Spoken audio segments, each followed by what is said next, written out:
The chapter, and we've seen this before, the chapter quotes the Corinthians. And so in your edition, you probably have quotation marks for the things they are saying, whatever version of the Bible you're using. The first thing they say in chapter 1 verse or chapter 8 verses 1 through 3 is all of us possess knowledge. No idol in the world really exists, and there is no God but one. Paul quotes them saying both those things.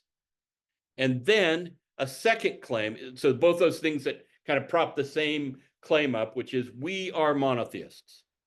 We are sure and steady monotheists. Even though we used to worship those other gods, we're over that, completely over it. The second claim is food rituals are powerless. And in this one, the quote is, food will not bring us close to God. We are no worse off if we do not eat, and no better off if we do. So the first claim is we're monotheists, and this is the confident Corinthians speaking. And the second claim is that food rituals are powerless. I will say at this point, when I use the term confident Corinthians, what Paul will call some people in this congregation as he kind of bifurcates the audience, as he realizes there are two groups in the audience, he'll call some of them the weak. So most people who comment on this section use that terminology, and then kind of by default call the people we're talking about here the strong. But I'm using the confident and the not so confident in my own language. We'll see how that goes. So we are monotheists, and this food thing is going to have no power over us. All right, that's the claim. Paul decides, I'll talk to them. I'll do the same thing I did in chapter 7. I'll quote them, and then I will give my insights. In chapter 7, you'll remember, concerning the things about which you wrote, and then he went to marriage, and then he went to virgins and the unmarried. So he's quoting their letter back to them. Here, when he says concerning meat sacrificed to idols, he will quote them and then kind of intersperse his own comments. All of us possess knowledge. We saw that was their first claim. True, Paul says, but knowledge puffs up while love builds up. Do you see why I'm characterizing them as arrogant in Paul's view? Knowledge puffs up, love builds up is a seed planting by Paul that he'll get back to. The second claim that they make, no idol in the world really exists, and there is no God but one. True, he says, but not all of us have that knowledge. Do you notice in the first one that they said all of us possess knowledge? In the second one, Paul doubts that. We'll see him elucidate that as we go.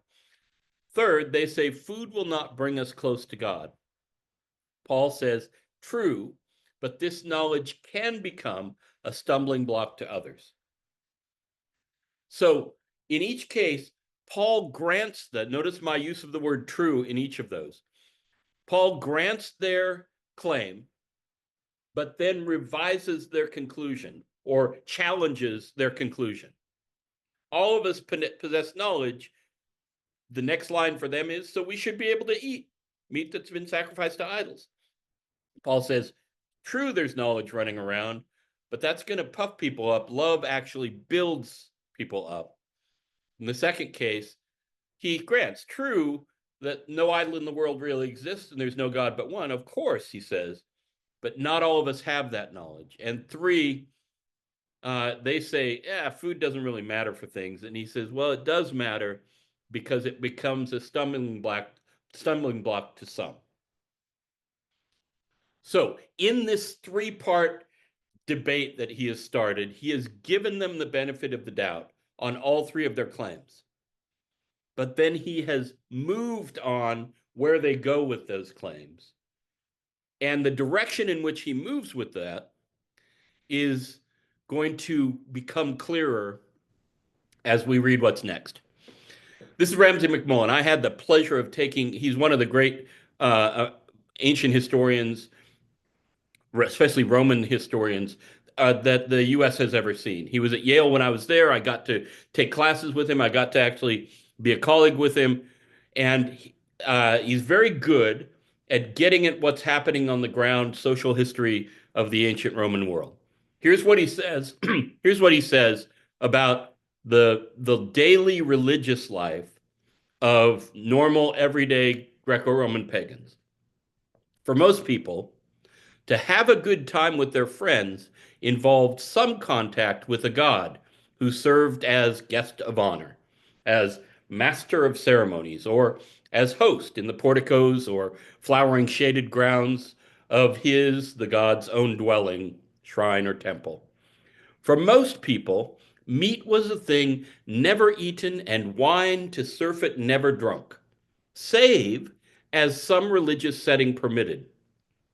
There existed, it's no great exaggeration to say it, of all but the fairly rich, there existed no formal social life in the world of that time that was entirely secular. Now, that's a mouthful, but I hope you followed it. He speaks vernacular, it's not jargon-esque.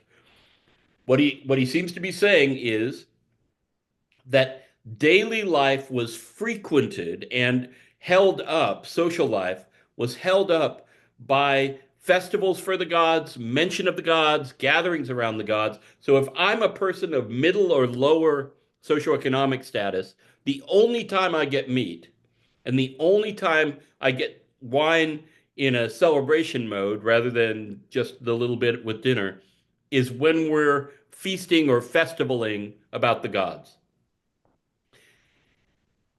So if Paul is trying to draw a line between the worship of what he calls idols and the worship of the one God, as he puts it in 1 Thessalonians 1:9, he compliments the Thessalonians on turning to God from idols to serve the living and true God. He tried to effect that among the Corinthians. And now, as they make their claim, the confident Corinthians, as they make their claim of full confidence that they are way over in the camp of monotheists, McMullen's quote here gives us a context in which the daily life they lead now as Christians would be consistently challenged by the normal practices of social life in their Corinthian world. They no longer worship the gods that everybody else in town worships. And that social strain is what's in view here. And some people are responding by saying, of course I can go to the Rotary meeting. Of course I can go to the festival. I'm fully monotheist. I'm bulletproof. But when Paul says not everybody has that knowledge, he's at least saying you ought to attend to those people and think about how it affects them that you are partaking.